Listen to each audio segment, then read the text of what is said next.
All right, guys, welcome back. We're here for round one back nine coverage of Brave the Midwest with the MA3 Braves.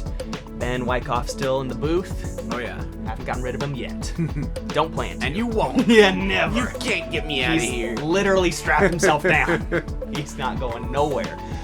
All right, we saw kind of a slow round, or a slow half round for the MA3 guys on a birdie die course that we've discussed. We're moving into probably the tougher of the two nines, so now it's just going to be stave off the big numbers and try to score where you can. Yep, I definitely agree with that. Moving up the hill on the side here, for hole one, we've got 300 and it says 358. That's the long I think distance. That's the long position. Yeah. We're playing probably closer to 300 feet here.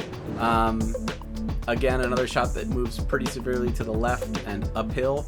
So most righties are looking to play a high spiking hyzer or maybe a low hyzer that gets a big flare skip. Mm-hmm. Yeah, I've been playing around with it a little bit.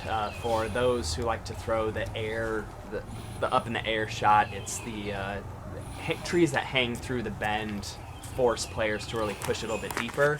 Yeah. This skip play kind of allows people to just spin something the true 300-foot distance and just work their way up the hill. I like that line from Chris. I think he might have pushed it a little bit too fast, a little too straight. So I guess that's going to be a little straight and deep, probably 40 feet, kind of looking up the hill. But we'll have to see where that ended up exactly. Cecil going for the slightly higher play. And like you said, just has a couple branches it's going to have to fight through. I think we did lose one or two branches on that left side tree that opens up that line a lot more as compared to previous years. It makes it less daunting. I wouldn't say it doesn't, especially in the short pin, it doesn't really open it up so much as it's less of a mental block, and that forced players to go really wide. But now they can throw more comfortably inside to truly get left enough for the pin. And that looks like it hits the crest of the hill and kind of rolls back a little bit. Yeah, the one caution we have here too, sometimes as players coming off of hole 9, they're walking back on the right-hand side of this fairway, but... yeah, and there's a path back there that they'd be walking on that plays OB typically, so, yeah. Not usually in play, but definitely catch you by surprise. If you roll down there, it can come into play. Yep. We got a lot of C1 looks, it looks like. Troy, just on the edge of C1, makes a nice putt up the hill. Yeah, that was a really great putt there. Excellent putt. And Cecil, to my eye, looks a little farther out here, but maybe I'm getting tricked by camera perspective. He looks to be about 35, 40 feet. Ooh. And a good bid. Yep. And let's see. Jeremy next from 20 feet or so, maybe 25. Definitely where you want to be. I'd say this is most common. It's really hard to park this basket. All right, I say really hard. It's technical. It's pretty hard. It's not a trivial shot by any means. You have to either push the low ceiling high or get the kind of, not necessarily super reliable skip. So yeah, definitely good shots from Chris and Jeremy getting themselves into C1. See if Chris can capitalize. And we'll make a general comment too. These guys are actually doing a pretty good job on the putting green, contrary to the typical recreational player. So I just had to talk during. You just Chris's had to putt. say that, Peyton, didn't you? Hey, I'm gonna blame that on you. Yeah, that's on me, Chris. Yeah. Chris, I'll get you back on that one. All right. Some true cleanups here. There we go. Yeah. And as we clean up here on the green, so we have the roads kind of twist and turn through all of the fairways here of the front 9, and a lot of greens slope down to it too. So that will be one of the key design characteristics for a lot of these greens you got to pay attention to here on the front 9. And I'd love to shout out the presenting sponsor, Power Grip. They are absolutely fantastic coming out of Bloomington. Zach Parcell and the Power Grip USA team have helped get the tour fitted up with all the players packs. So huge shout out to them. Check them out when you're in Bloomington. And we're going to move on to hole 2. Yeah, hole 2, we've got 220 feet, pretty much straightforward. Most players are going to be looking to play backhand putter straight. You've got a little bit of deadpan that you can use to slide your disc up just short of the basket. danger with a cliff behind the basket and on the right-hand side with a road at the bottom that plays OB. So we could potentially see Troy take another flex forehand line. And he's throwing that kind of neutral but overstable. Yeah, maybe putter. like zone sort of disc, it looks like. Yeah. That's well executed. He should have himself a putt from there. And Chris is also going to be taking the forehand line, it looks like. I'm a little surprised that we're going to see 2 forehands on this card, just given that you have a lot more danger on the right-hand side. For sure. The miss you don't want to have is letting your disc come out straight at the basket and high, because then you get the hyzer fade out and you'll definitely be deep and on the slope to the right, with risk of going and rolling to the OB road that we just walked over to get from hole 1. So another forehand. Yeah. I like the slow, understable putter turnover just to kind of fit the gap and let it sift up to the basket on the hard pan. These guys. Yeah, I mean, they're taking the wide line. You definitely bring kind of the first couple trees into play, but if you get past them, you know, it's open on that left side and there's not really danger over there as long as you push it out wide enough. So 3 well executed shots on that side. Let's see if Jeremy can prove us right with the backhand.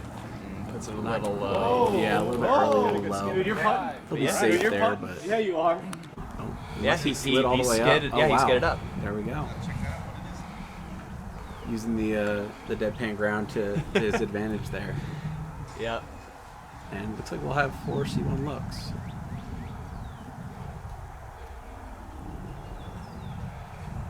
Cecil with a very nice putt. Yeah. I kind of appreciate his putting style. He keeps his arm kind of straight, gets the elbow out of the equation, and really allows the disc, he can slowly articulate things as he moves it up through the pocket. Good spin, good rotations, and that was a great putt for Jeremy, too. Yeah. Yeah, I mean, definitely 2 pretty different putting styles, but, you know, both effective on Same those result. putts. Yep, exactly. Into basket. That's the most important part about a putt. Doesn't There have to we look go, pretty. Troy. Just do what Troy did. And no pressure on Chris, but this would make us a star frame here. This is where the blood starts pounding in your ears, and you're like, oh man, if I mess this up, the card's coming after me. Oh, all right. And these were actually the only 4 birdies on the hole this round. Hey, okay, card So, shout out. Star Heck frame yeah. to the whole card. Good job, everybody. The only birdies for the division. Wow. All right. And hey, Innova is a key part to this entire tour. They are the title sponsor for the event and the tour. They make up or comprise a majority of the Players Packs items for all the amateurs in this tour. So huge shout out and thank you to Innova for doing all the good work that you guys do. Not only, you know, being a key business in the sport, but also being a good proponent for the sport too. When we go to hole 3, this is definitely, I would say if you're starting on hole 1, this is the first real challenge because the basket is poised so close to this road. If you let any approach get out of whack or even your tee shot actually hit close, you're likely hitting OB. Yeah, I've been in that road more times than I'd care to admit, probably. It is such a frustrator here. Yeah, definitely. Yeah, and I mean, not the easiest gap in the world either. Out of your hand. It's wide, but it's not necessarily the gap that you want to be taking, the flight that you want to be taking. You know, for MA3, that kind of flip up pushing hyzer is not the easiest shot to execute. And if you try to take, like Troy did, a little bit more of a turning shot to get yourself some extra distance, you're bringing some trees into play. Yeah, and I think, even I'm talking to myself included, me included, I tend to let the distance kind of scare me into throwing something faster. And in reality, you need to throw like a 200 or a 320 foot shot with a little bit more energy so that it has the chance to kind of creep up on the green. Yeah. So if you have that here, with it being just a tiny bit uphill, it really doesn't add too much to the distance, but play it a little short, give yourself a lofty circle 1 bid. But you definitely don't want to be hitting these early trees because then you still have the challenging approach shot. And maybe not even a run up. You have to throw a 250 foot shot. Yeah, Cecil and Troy are going to have a lot of work to do. Hey, somebody made it past the trees. And then he rolls back behind the last one. Comes out just a little bit low for Jeremy, unfortunately, but yeah. Let's see what Cecil has here. Going for the forehand wide, it looks like. Oh, and he leaves it a little early. Yeah, just the hair sawed off. I mean, it'll be a long putt. Definitely going to be a scary one with the slope behind the basket. Yeah. I don't know if Troy's lining up the straight flex or... I think he's looking at that right side flex. Ooh, and wow. Oh, man, just catches a limb on the right side. That was a really good looking line. I'm not sure if it was going to quite hold over the whole way to the basket, but... He seems to be throwing that one a little bit straighter than I would expect for that kind of a approach, just that has that torque resistance. And yeah, good approach there from Jeremy. If he can hit that one, if he can it, that would be a confidence booster here on the back nine. Yeah, this is where it gets a little bit scary, but that looks to be, yeah, that's really good speed control from Chris. Well done. Puts it right by the basket. Yeah. That's the shot that can get out of hand pretty quickly. Yeah. Cecil not distracted by the squirrel. And he lets that one ring high, and okay, it sits. Looks like it sits on the tree. Those are the ones where very, very quickly they can get out of hand, get up and roll just a little bit, and it doesn't take much to be past the basket and going down the hill. Usually my luck. Yeah. Oh, like I said, I've done it plenty of times. I've done that a couple times in our doubles league that we have out here, and just my partner's so angry with me. Well, come on, it's doubles. Play the safe shot, then play the aggressive one. Oh! All right. Okay. Sat down for Jeremy there. All right. Yeah. Hopefully, well, let's see if we can get some good par cleanups here. A bogey for Cecil if he has his putt. All right. That's it. Yeah. Get up and down from Chris. Cecil should be just on the side of this tree.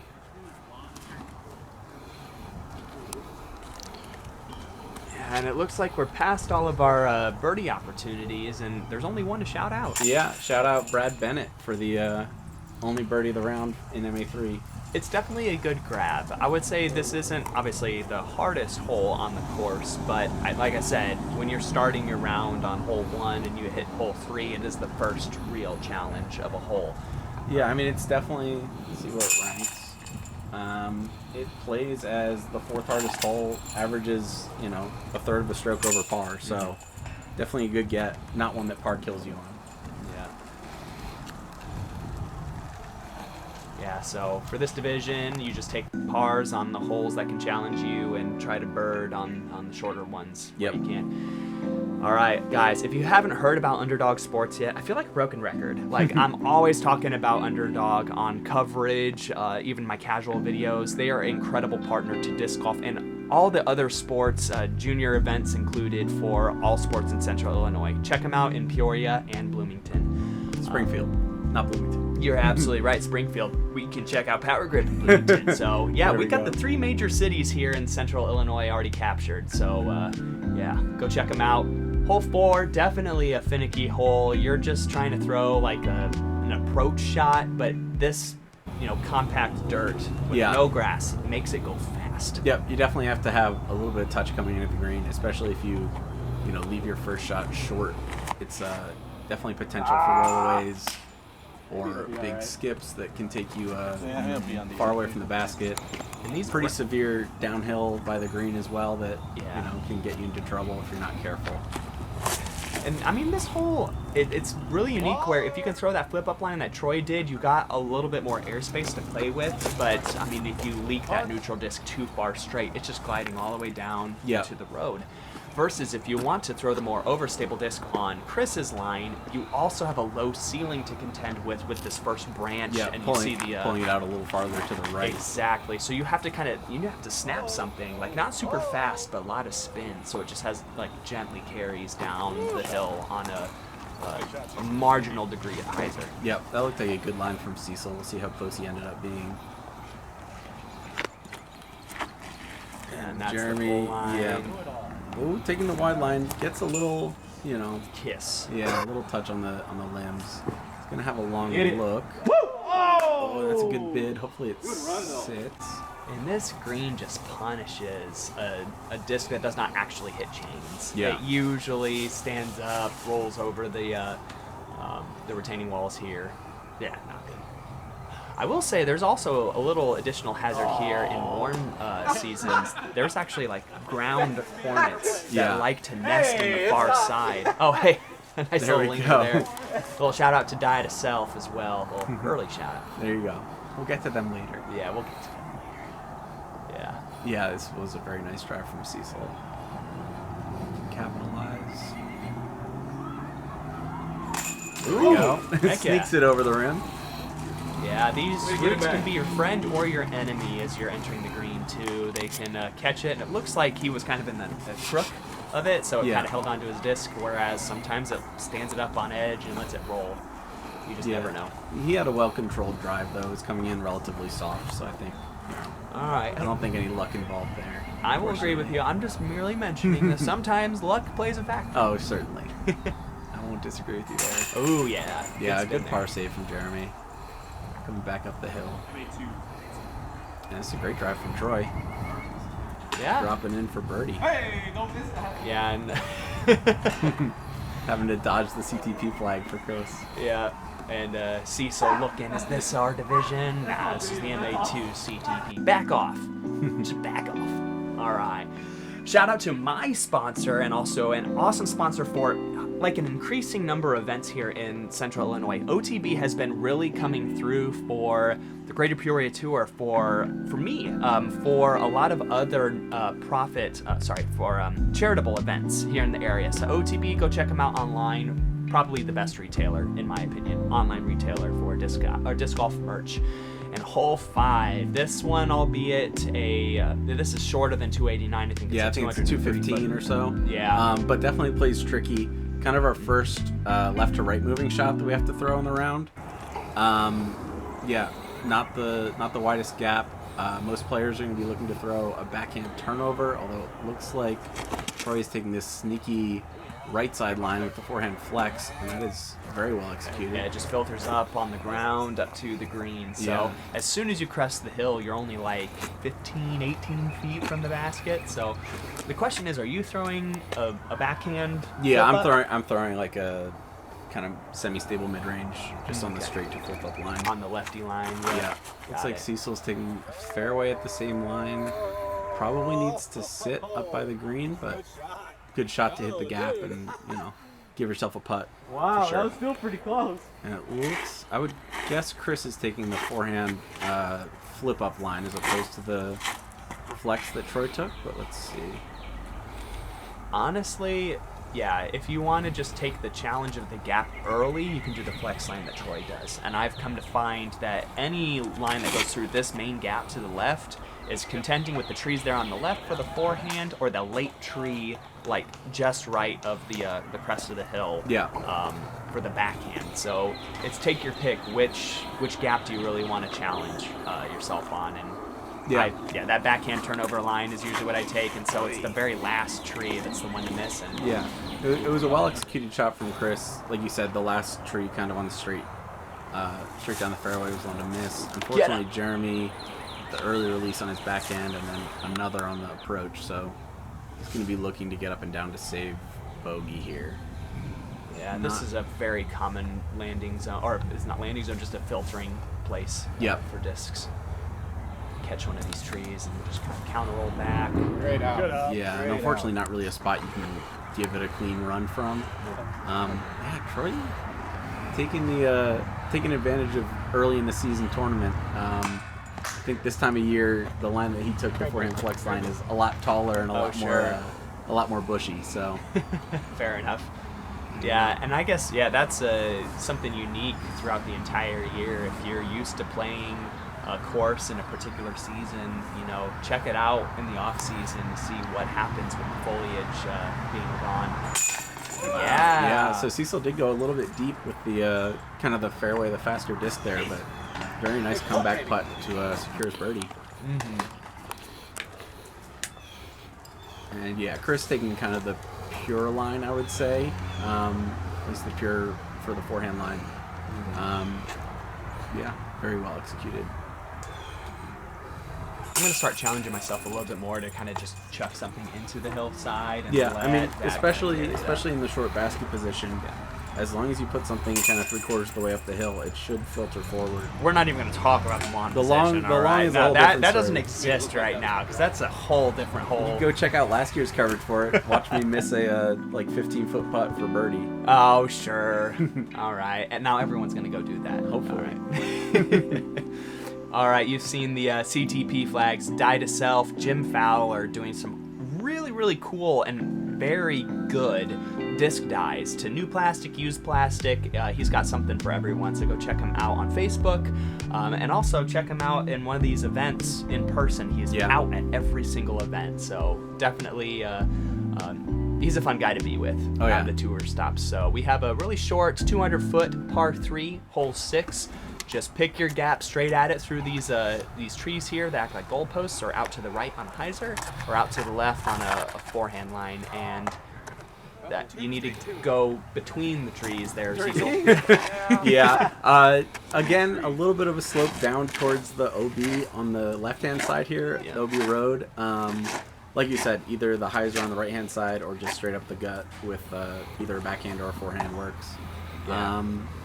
This is a hole that I almost always think plays sneakily harder than you think it would. Like, it feels like it is an absolute must-get, but these trees come into play. That's a good shot from Chris. I think he was a little upset that he didn't put an ace run on it, but he should be well inside circle from that. So there's two unique characteristics here. You're throwing, actually it's three in tandem. So you have kind of a short standstill-ish shot. Yeah, that was leaking out left looks towards like it's OB. tracking OB, yeah, and we get the crossed hands from the spotter over there. You have an approach shot distance that you have to throw uphill, and it's blind. Yeah. Which all three of those put together really leaving you challenged on exactly how far should I be throwing this. The feels like distance. Yep. Yeah, the feel is definitely, if you're not used to playing the course or you don't play the course very often, not necessarily a shot that is as intuitive as you think it would be. Yeah. In terms of the distance. And then the green gets a little fast too, so sometimes you're like, you know what, I feel like that's perfect. You get a little extra ground play that keeps it going too. So distance control is really the main obstacle here for all those factors, as I aforementioned. Yeah, definitely. Just a couple pitch ups there from Jeremy and Cecil. Yeah, it looks like Troy's got a par save opportunity. Group gave him the benefit of the doubt going out pretty much pin high here, so he's got edge of circle. Can't quite connect, unfortunately, so he'll be tapping into bogey. I believe this is the par look for Jeremy. It is. Get a good one at that. Yeah, we should have bogey look for Troy, and I believe that's Chris pretty darn close for birdie. Yep. And he was upset with this drive for some reason. What a silly guy. Well, like, once again, because it's blind, you don't get to see the actual end result. I'm feeling like, maybe we need to get a camera here like they had at Worlds this year, with the I get the one at the Beast. I don't know if we have the production value for that quite yet, but maybe in a future year. Maybe in a future year. You know what? It'd be simple. I can get a phone set up there with YouTube Live or Facebook Live, and then people can watch on their phones. There you go. Oh, you're close. There you go. All right. Speaking of parking it, if you got anything you need to park in some storage, go to Rent-A-Center in Pekin. Specifically, that store kicked back to the event. So thank you guys very much for supporting local disc golf. So we move on to the only par 4 of the entire course. Yep. So we've got hole 7, par 4, like you said, 426 feet. So this is the short position, I believe. All my distances are off. Don't trust them. Never mind. I'm not going to trust Peyton. We're playing to the long position. Probably plays closer to 550 feet in the long. Most players are going to be looking to play the righty hyzer, just pushing straight with a little bit of fade, and then you should have, if you play that correctly, sub 250 feet into the green. Yep. A little bit of danger with the road kind of towards the peninsula, but nothing coming in too tight towards the basket. Yeah. Editor Peyton has the tournament director to blame. Yeah, I mean, for all of this. The PDGA, the PDGA stats back up the distances that you have on here, so I'm gonna go ahead and blame Dalton instead of you. You know what? It's all right. Dalton's got a lot on his plate. I'm not gonna fault him for that. I'm gonna leave all these distances as they are, but as you know, yeah, we'll do our best to correct talk you through as it. they come. Chris pushes his shot a little bit straight. He's going to have longer than you'd want into the green, but should be a pretty clean look. Nope. Cecil leaves it inside, and that's going to be a lot of work left. The shots that get a lot of distance here are the ones that flip up. You have to just barely miss the tree that Cecil just hit on the right side with a shot that really flips up and kind of never really leaves hyzer. Yeah, so or it's got, shoot the gap like Jeremy and go cut off your distance by going straight at the yeah, that's awesome too. Although I don't think anyone's taking that line intentionally, I have to say. I would say probably the upper MA1s, the upper echelon of the MA1s or MPOs. I don't think either of them, any of them are taking that line either. No, they can probably get there on hyzer. Right, yeah, they just play disc golf the way it needs to be played. Wow, Troy's taking definitely the sketchier of the lines. I didn't even think to mention it. Without cars parked there, that is actually one of the local gaps. Yeah. So you want to throw right over the right side of this little parking area for the local theater. And you actually can either get a skip off of the road, off the parking lot, and get some really great distance because you're going straight at the pin versus this wide hyzer. You have to work two a little bit longer lines to get closer. So yep, obviously bringing in a lot more risk with the potential for a tree kick OB, but very well executed by Troy, so it'll be pretty well up the fairway. If you can hit that gap like 50 feet off the tee confidently with good spin on a disc you can trust, usually you're in a good spot. And that's a great stop there from a bit of a balk from Chris, but a little bit of reset well here. Yeah, maybe some footing, and looks like he shifted the disc in his hand too. So yeah, it looks like more grip issues than footing to me. But let's see. No. Oh, he wanted that to hang out on. Yeah, he wanted a little bit more turn on it. But no harm, no foul. He should be able to get up and down from there. Yep. Relative ease. So you've got Jeremy probably in that 250 range out from the basket, I would say. Cutting the hole in half. It's a great place to be. Definitely, yeah. If you take the inside or end up filtering inside, you have a lot of gaps to look at, but it's a lot more challenging. Unless you're really far left, like Troy is here, it opens up a little bit more, but you have these gaps that kind of line up. And that forehand flex does... he's going for the extreme flex again, and yeah, it works out. He'll be a little bit pinned deep, but looks like it stayed in bounds, probably edge of circle, maybe 25 feet for his birdie look. Yep. That's, yeah. Even as a lefty, I've never really thought to play the hole like that.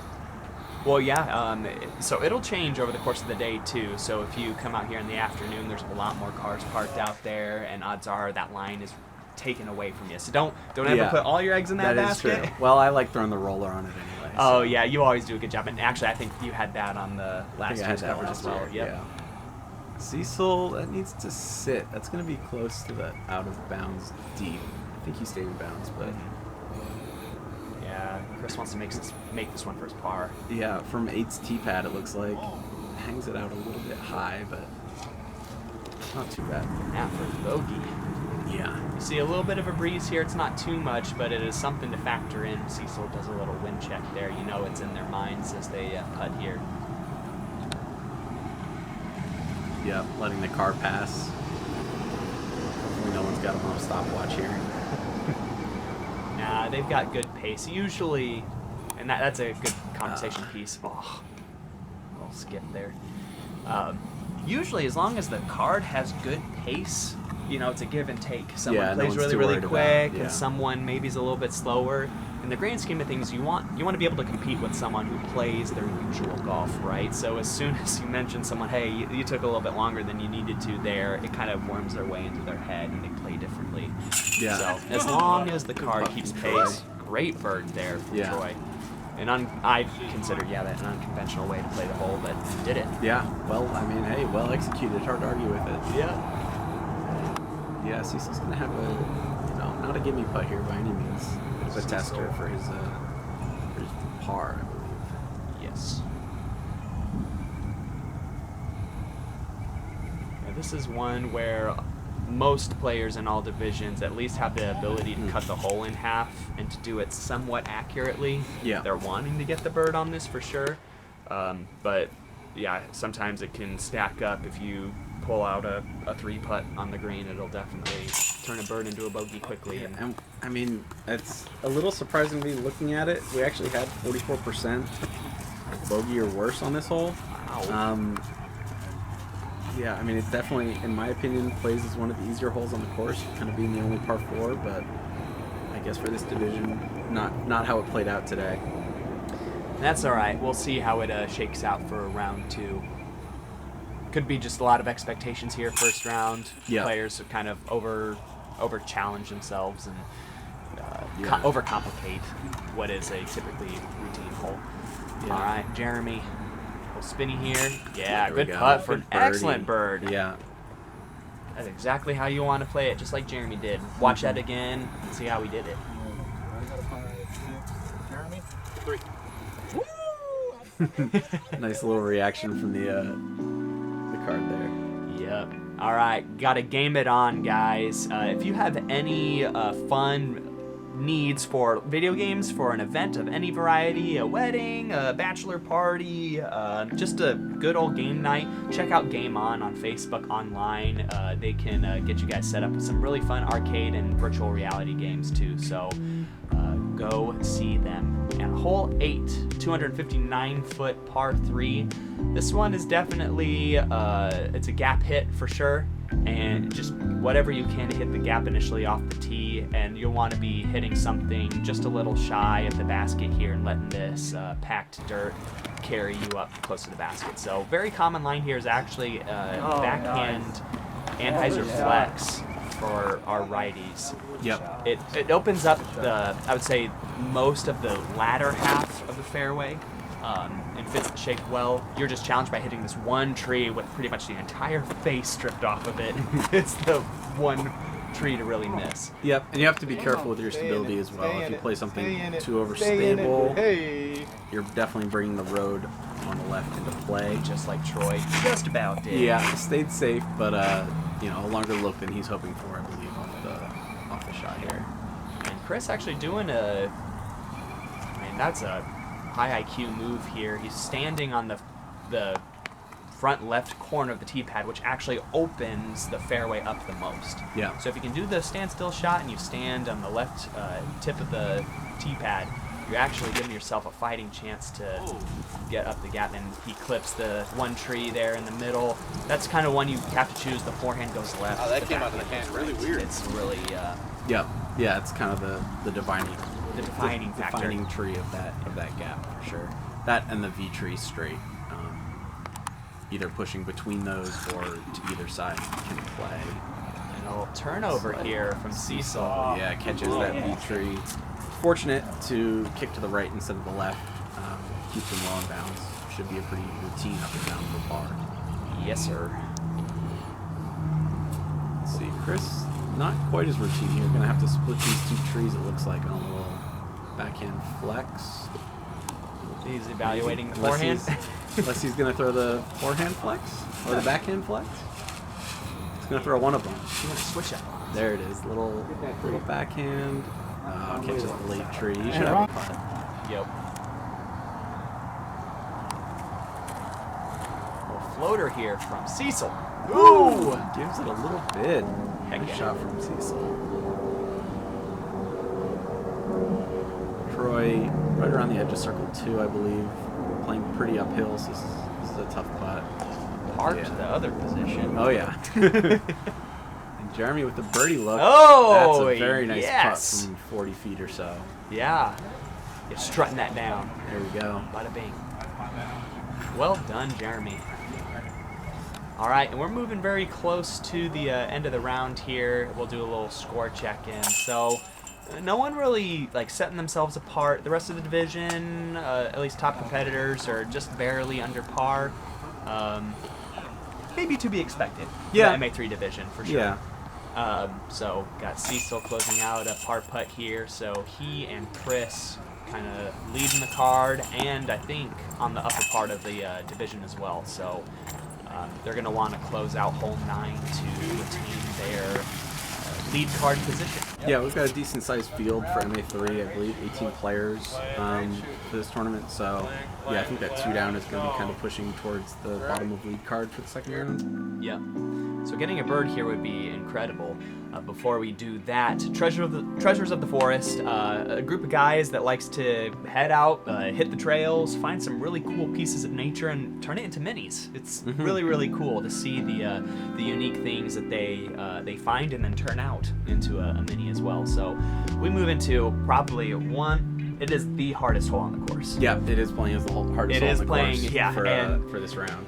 I mean, you look at the distance, you look at the par, I mean, the gaps aren't really much anything different than what we've already dealt with. The one difficulty that we have here is that this basket is literally on the back slope that goes to the road. Yeah. Approach shots kick up and roll to the road. Tee shots kick up and roll to the road. And a somewhat risky shot is going out to the left. There is a steep ravine that drops off that some shots filter down and usually lead to a big number as well. Yeah. Jeremy, wanting nothing to do with it, throws a bailout shot to the right. Yeah, there is a road way over there. I think you have to go really, really far right to find that. You have to be really committed, to finding it. Yeah, but still not an easy up and down for par like you were mentioning. Yeah. Troy looking to throw the wide forehand flex, I believe, but catches one of the kind of gap defining trees there.